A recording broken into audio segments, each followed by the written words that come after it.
The US Navy believes that the future of sea power won't have sailors standing watch on a bridge or crammed into a submarine's control room. Instead, it pictures ghost fleets, warships that prowl the oceans without a crew, directed by satellites and algorithms rather than captains and helmsmen. That's an idea that sounds like science fiction, but it's one that has been shaping real budgets and real prototypes for years now.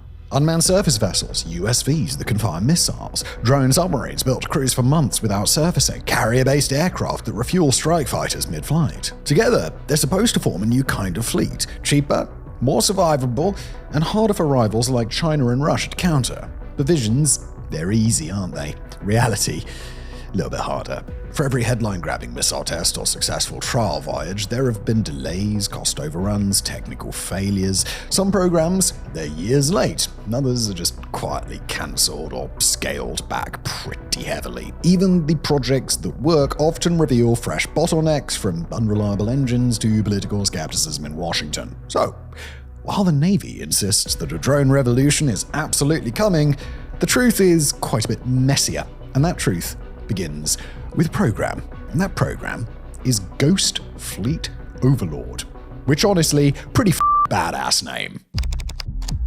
Ghost ships and growing pains. Ghost Fleet Overlord. It's also GFO, like get the out. It was initiated in 2018 by the Pentagon Strategic Capabilities Office and continues to this day after multiple renewed phases, converting supply boats into drone ships designed for long-distance travel and even weapons deployments. 4 prototypes emerged, and while not a runaway put all the eggs in this basket immediately success, they did show some promise, with a particularly notable example being the Ranger's 2021 missile test, when it fired an SM-6 air-to-air missile without any crew aboard, and another being the October 2020 and June 2021 voyages of Ranger, again, and Nomad, respectively, which both steamed more than 4,000 nautical miles from the Gulf Coast to California, including fully autonomous transits of the Panama Canal under pilot supervision. At this point, the Navy was envisioning 2 new classes of USV in particular, the originally named Large USV or LUSV, or Medium USVs or MUSVs. Basically, the LUSVs are roughly 60 to 90 meters in length, and they do the heavy lifting, carrying missile payloads, while the smaller MUSVs would handle sensors and the electronic warfare roles. From there, you'd think it would be straightforward, wouldn't you? They had some promising proof of concepts, and they knew how they wanted to take them forward. So how come the next stage of the story isn't fat check of taxpayers' cash signed, and then boom, out came ships X, Y, and Z, which are serving in A, B, and C capacities today? Well, bit of a long story short here, but it's political skepticism and the difficulty of advancing the technology beyond the prototyping stage. Short story long, though, on the former point, it turned out that the politicians were, well, skeptical to say the least, and in fairness, they weren't exactly unjustified in being so either, as they had been burned on revolutionary new concepts before. I mean, just take the literal combat ship as an example. These were meant to be the next best thing in close-to-the-shore naval warfare. Stealthy, fast, agile, fully networked, capable of laying down the hurt, big style, and above all else, they were supposed to be affordable. Jump to now, however, and what they got is 35 ships across 2 classes that have done so well that the late Senator John McCain dubbed them crappy little ships, on account of issues as varied and diverse as cracking hulls, software failures, and unreliable propulsion systems. Oh yes, and the US taxpayer is also expected to have shelled out upwards of $100 billion for them over their lifetimes. As a result, the Navy was going to be getting no benefit of the doubt from the politicians at all when it came to USVs, with its support very much hinging on the ability to, no ifs, no buts, deliver results. As Democrat Representative Joe Courtney put it in 2021, quoting him here, "We fully support the move toward unmanned, whether that's on the surface or undersea, but we want to make sure the real nuts and bolts issues are worked out before we start building large unmanned platforms." End quote. And consider as further evidence of that pervading sentiment the National Defense Authorization Act for fiscal year 2020 as a federal law that outlined the Department of Defense's budget for the titular year. It cut procurement money for the LUSV and fenced off most R&D funding until the Navy could prove, quote, reliability of the propulsion and mechanical systems through land-based testing, autonomy maturity, specifically that the vessels could follow the international regulations for preventing collisions at sea in complex traffic, and concept of operations, i.e. they wanted clear and fleshed out doctrine for how these ships would be commanded, integrated, and maintained when in service. This supportive but pragmatically cautious approach remained consistent in the later years too. In 2021, for example, the Navy was specifically prohibited from installing vertical launch systems on LUSV prototypes. Lawmakers didn't want them running before they could walk. And similarly, in 2022, the Navy only got $270 million only of the $464 million that it had asked for USV development. Far from throwing a tantrum, however, the Navy has been working with the politicians and respecting their pretty cautious approach. Early on, in May 2019 to be precise, this took the form of Surface Development Squadron 1, which did exactly what it said on the tin: write the playbook for unmanned teaming. How do you crew a shore watch floor who has the deck when a captain is ashore? How are all of those terms even defined in a USV? Basically all the drab and dull operational stuff that in normal ships has been established for basically centuries now. Seemingly, they did quite well too. Sea Hunter and Seahawk, the first MUSVs in the Navy ever, were both paired up with conventional ships and aircraft practice, and by 2021 they were running full exercises as part of Unmanned Integration Battle Platform 21, which, as the name rather gives away, was all about throwing the USVs into simulated scenarios and seeing how they got on in regards to intelligence, surveillance, reconnaissance, and logistics. And because there were no major f***ups in those early stages, from there the next step was more, with the Navy establishing Unmanned Surface Vessel Division 1 in 2022 to operate the USVs day-to-day, build sailor proficiency, and codify maintenance and sustainment. Meanwhile, the technology thread kept advancing too. USV software got better at tracking contacts and complying with the rules of the road shore-based engine trials, and long endurance runs run bugs out of machinery and control links too. It was very much a seal one crack on the pipe and pressure opens up another weak point situation, though as every fix revealed a new bottleneck: cyber accreditation, electromagnetic emissions control, link resilience when satellites are jammed, and the boring but critical question of spare parts for commercial standard gear at sea. Still though, that's the nature of technology prototyping. Keep on ironing out until every damn wrinkle has been flattened, lest you end up with another littoral combat ship disaster. Seemingly too, we may be getting to the point where that last wrinkle is actually finally ironed out, as recently voices both within the Navy and within Congress have started arguing that the service should move away from exquisite bespoke prototypes and toward modular commercial standard hulls that carry containerized payloads, with a view to thinking about what the production of USVs will look like. And this is what they're currently leaning towards: the Modular Attack Surface Craft, a family of USVs sized to embark standardized 20 and 40-foot mission modules, or what we'd call 6 meters and 12 meters in sensible units. And yes, we know, WarFronts is a channel that typically uses metric on the basis that even the Americans measure distances in clicks or kilometers when working with NATO, but given that this video is about the specifications of prototype American kit, we're going to make sure to include freedom units this time as well. You're so welcome. Are we setting a dangerous precedent? Perhaps, but no more so than us constantly making jokes about weeb fronts. Anyway, the smallest variant would tote a single 20-foot or 6-meter box, likely towed arrays or electronic warfare fits. A middling variant would carry 2 40-foot or 12-meter containers, and the high-capacity version would carry 4, enabling mixes like multiple Mark 70 payload delivery system launchers, the same system used by Ranger during her 2021 SM-6 shot. The emphasis was also on designs deliverable in roughly 18 months from award, with open architectures so multiple yards could build and fix them. And given that all of this modular attack surface craft business was announced in mid-2025, along with a solicitation for industry help to move things forwards, well yeah, it's been a long and slow road, emphasis on the slow, but give it another couple of years and you might be seeing a big new development in the story. Maybe. Underwater ambitions, underwhelming results. Okay, so the Navy's unmanned ambitions don't stop at the waterline. as alongside its surface drone experiments, it's also been pouring money and attention into undersea counterparts, submarines without crews, designed to slip beneath the waves and take on missions too risky or tedious for sailors. And this is the current favorite, the Orca Extra Large Unmanned Undersea Vehicle, which we'll just call the Orca because its official shorthand, the X-Love, doesn't exactly lend itself to rolling off the tongue. As for what it is, technically it's a stretched descendant of Boeing's Echo Voyager demonstrator, 51 feet or 15 meters on its own, with an added payload insert, up to 34 feet or 10.3 meters. That brings its total length to roughly 85 feet and enables an internal payload on the order of several tons for mines, sensors, or other mission kits.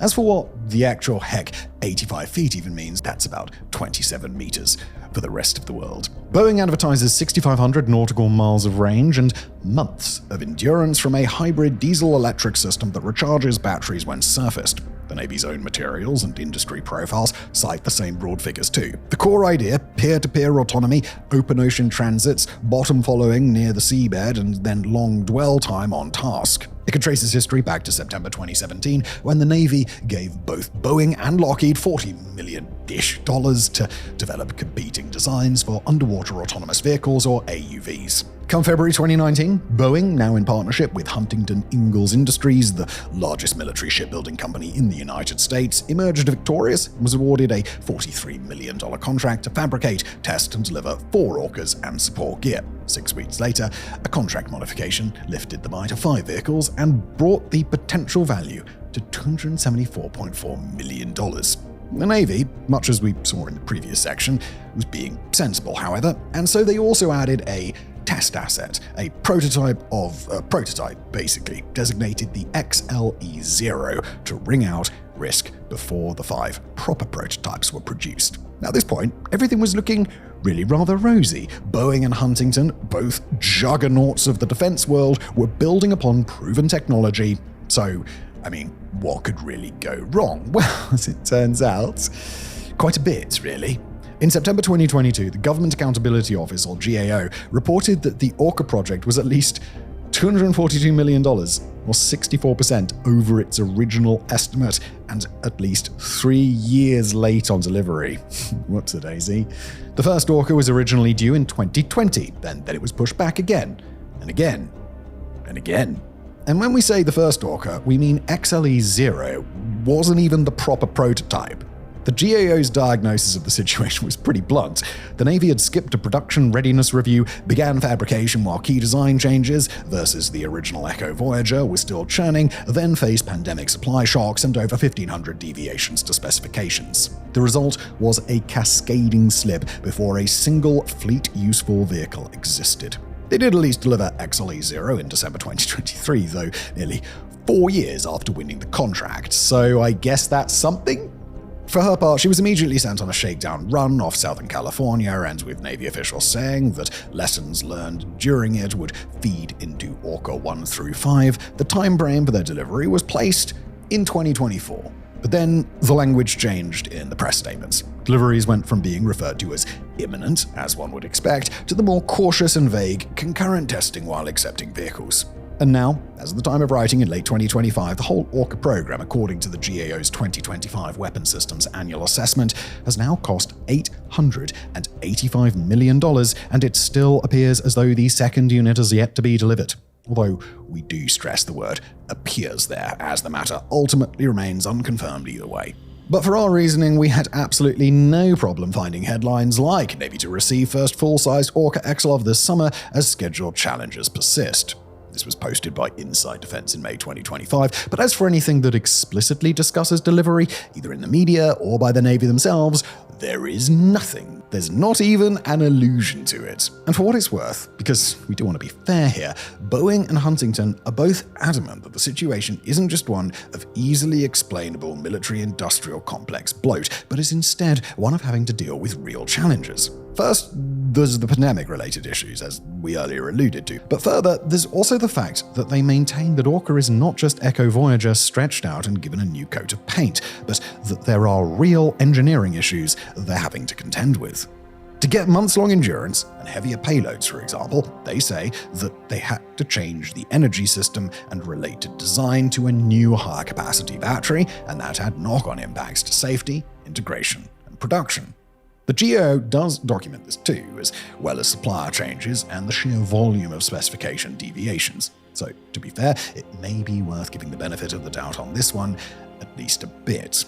However, Orca is also not the only unmanned submersible that the Navy has tried to get its hands on. For a time, they were also eyeing up something called the Snakehead Unmanned Underwater Vehicle, or UUV. And if you're wondering, we say UUV instead of AUV here because UUV refers broadly to any underwater vehicle without a crew on board, whether remotely controlled or fully autonomous, while AUV specifically means the vehicle can operate entirely on its own without human input.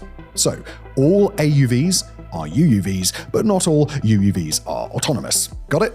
It was a simple enough thing in design, large displacement measuring roughly 4 foot or 1.2 meters in diameter, around 21 foot or 6.5 meters long, and able to be submarine launched out of a dry deck shelter, or just plonked off of the deck of a surface ship by a hoist. It was designed for a range of missions, including but not limited to intelligence, surveillance, and reconnaissance, as well as mine countermeasures. For a time, all seemed like it was going great. R&D began around 2015 with a government-built prototype that was christened by the Naval Undersea Warfare Center, Newport, in February 2022. But after its christening, the program hit integration, cost, and schedule headwinds.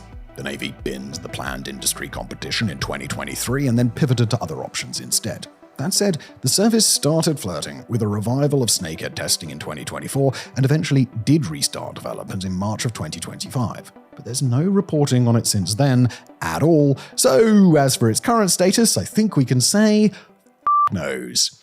Then there's the Knifefish AUV, and just a comment, they're absolutely crushing it with the names of these things. Created all the way back in 2012, this tiny little thing was designed to be a replacement of the Marine Mammal Program, which trained dolphins and sea lions.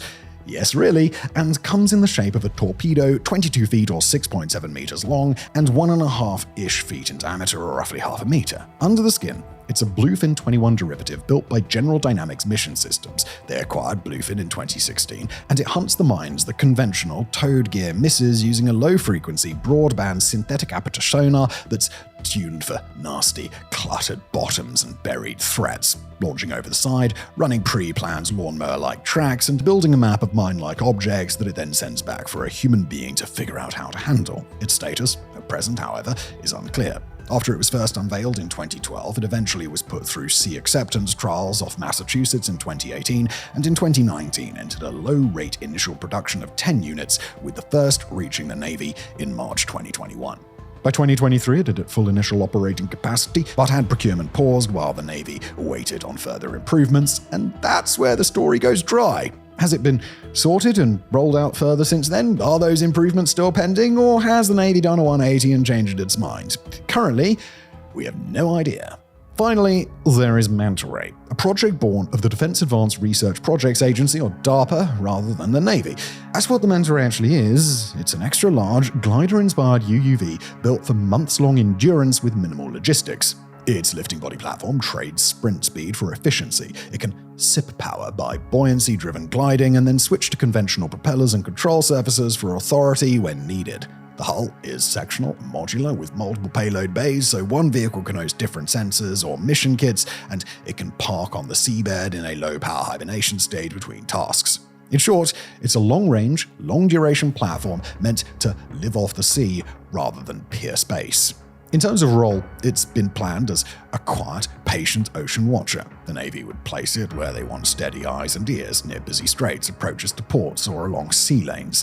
It can lie on the seafloor and sleep, wake up on a schedule or when its sensors notice something, then glide around to check ship traffic, listening for submarines, scanning for mines, and mapping the seabed. It can also drop off or pick up small sensor packs and pass what it learns back to ships or shore. And concerning it entering service, the big milestone's already in the bag. Northrop Grumman's full-scale prototype finished at-sea trials off Southern California in early 2024, proving all propulsion and steering modes quite happily. DARPA's job, however, is demonstration. And now, after those trials, the agency has said that it's working with the Navy on next testing steps and transition. Not a formal program of record, but a handoff to Navy experimentation. Practically, that means more fleet-side trials and evaluation before any procurement decision. Interest is apparent, but as of the time of writing, there's no published in-service date. The near-term picture is continued Navy testing, so it's basically a matter of just wait and see. Eyes in the sky and gas in the tank. Mercifully above the waves with the Navy's unmanned aerial vehicles, UAVs, the situation seems a lot better. Something that probably isn't going to come as a surprise to you, because while waterborne and water diving drones are very much still in their infancy, their airborne equivalents have existed in the form we know them since 1973, when Israel introduced the Tadrin Mastiff, and so they had a bit of a head start, didn't they? Against that backdrop, the Navy's unmanned ambitions in the air have moved steadily forward, and central to those efforts are two systems, the MQ-4C Triton surveillance drone and the MQ-25 Stingray refueling drone. The MQ-4C Triton resembles the Air Force's Global Hawk, and for good reason, because it's based on the Global Hawk, with key changes being reinforcements to the airframe and wing, de-icing systems, and lightning protection systems, all of which are intended to better suit it for the specific demands of naval service. Like the Global Hawk, it's also unmanned, a pure surveillance aircraft. The Global Hawk lineage also makes it way larger than you might imagine a UAV to be, with a wingspan of 130 feet, which is nearly 40 meters. Holy shit. Occasionally conceived back in 2008 to replace the Navy's aging EP-3E Orion reconnaissance planes, Triton drones were initially meant to conduct broad-area maritime surveillance at 50,000 feet or 15,000 meters, which for reference is about 3,000 to 6,000 meters higher than an airline's cruising altitude. However, the original design lacked crucial signals intelligence capabilities, prompting an extensive upgrade process starting in 2016, way before it entered service. That took a while, with the Triton finally reaching initial operational capability in September 2023, but unlike, well, basically everything else that we've looked at today, it is in service in a limited basis, with the Navy wanting a fleet of 27 and the Australians also planning to bag maybe as many as 7 for themselves. It seems to be working well too, as by all available sources, the Tritons are dramatically expanding the Navy's maritime surveillance capabilities, allowing coverage of oceanic areas greater than the size of China in a single 24-hour mission. In fact, they work so well that much to Northrop Grumman's chagrin, as the manufacturer of both the Triton and the Global Hawk, the Navy slashed its initial order of 70 units to 27, as we just mentioned, as they could cover so much ground that the larger number simply wouldn't be necessary. Northrop Grumman did too good of a job. In contrast, the MQ-25 Stingray, intended as the Navy's first carrier-based unmanned refueling drone, experienced really big delays. It actually began life as a stealthy strike UAV all the way back in the noughties, one that could penetrate and strike deep into near-peer enemy airspace. But the Navy wasn't exactly receptive to such an idea. Cue a decade of back and forth about what the Navy might actually want, and eventually, in February 2016, they had figured it out. A carrier-based aerial refueling tanker that could maybe do a little intelligence surveillance, target acquisition, and reconnaissance gathering as a bonus. From there, Boeing was left to do its thing, and perhaps unsurprisingly, the delays soon started piling up. It was originally slated for initial operating capability by 2024, which then became 2026, which then became 2027. And that is where the projected finish point is at the time of making this video. As for why, I'll take all of the given reasons for delay that we saw with the Orca and also throw in a little extra sprinkling of labor disputes and production challenges at the St. Louis facility too, and well, you get the idea, don't you? But Boeing were lucky, because the worst of the Navy's ire was held back by the fact that the odd prototype that stuck out did legitimately look good. A successful 2021 demonstration, for example, where an MQ-25 refueled an FA-18 mid-air provided proof of concept, while deck handling trials on aircraft carriers indicated practical viability. And then there's its stealth capabilities. The fun sponges at the Department of Defense won't tell us the specifics, some about national security or whatnot, but they do tell us that it is shaping up quite nicely indeed in that regard. So, you can get why the Navy would be so keen on the MQ-25 too, when you bear in mind that carrier-based tankers at present just don't exist, with it currently being done by big, heavy, long-range flying from shore tankers instead, and thus it has the potential to really extend the effective combat radius of naval aircraft. And given that the Navy currently has plans to procure 76 of them to spread around 11 aircraft carriers and maybe their 9 amphibious assault carriers, it's safe to say that it's a newfound capability they really plan to exploit. Boeing just has to get it finished, and fingers crossed for 2027. So then, having seen the full ins and outs of the US Navy's myriad of unmanned maritime ambitions, we're left with just the overarching question: will they pull it off? The Navy itself certainly thinks so, because as Admiral Darrell Cordell, Chief of Naval Operations, put it, quote, "My vision and goal will be to ensure unmanned systems seamlessly and affordably integrate with manned platforms." Sentiments very much echoed by Admiral James Kilby, who stated that drones, quote, "will play a critical role in the future of naval warfare by extending fleet reach, improving situational awareness, and increasing combat effectiveness." End quote. Yet others temper their enthusiasm with pragmatic caution, such as Brian Clark, senior fellow at the Hudson Institute and a retired US Navy submariner, notes that despite promising technological advancements, quote, "the Navy just has not given the indication that they're buying these at scale." It's a sentiment that, frankly, given what we've seen today, one struggles to take umbrage with. Sure, the US has the enthusiasm, but where is the action, the sense of urgency that would tell us they're taking it really seriously and that it's a top priority? You see it here and there, particularly with the aerial stuff, but that seems to be about it, doesn't it? Then there's Jonathan Panter, visiting fellow at the Council on Foreign Relations, who further cautions against premature enthusiasm, saying that, quote, "credulous investors are eating up industry claims about a so-called revolution in warfare, hastening the premature adoption of unproven technologies." Again, there's truth to this. How many prototypes and initial rollouts have we seen today that just seem to kind of taper off? Or do we just blame the politicians because, as Philip Stratman, CEO of Ocean Power Technologies, put it, quote, "at some point you hit the DC problem, a military-industrial complex that has the best lobbyists and knows exactly how the money flows." And similarly, T.X. Hams of the Atlantic Council captures the broader institutional challenge succinctly by saying that you've got a system that's used to building big things, taking years to make a decision, and now suddenly you're asking them to move fast. And perhaps there's some truth to that. There's a reason we focused on the political story so much when covering the surface elements, as there's no doubting it, the politicians have certainly been applying the brakes there. Although one could easily argue, not without good reason. However, there's also a reason we only really mention them in that chapter, because it's the only one we believe they're particularly pertinent in. Was it elected representatives who caused the delays in delivering the Orca? Was it elected representatives who caused the labor disputes at Boeing's St. Louis factory? No, it wasn't, was it? Ultimately, though, however we choose to explain it, one pressingly important takeaway fact remains. America wants an entire drone navy, and that isn't going well.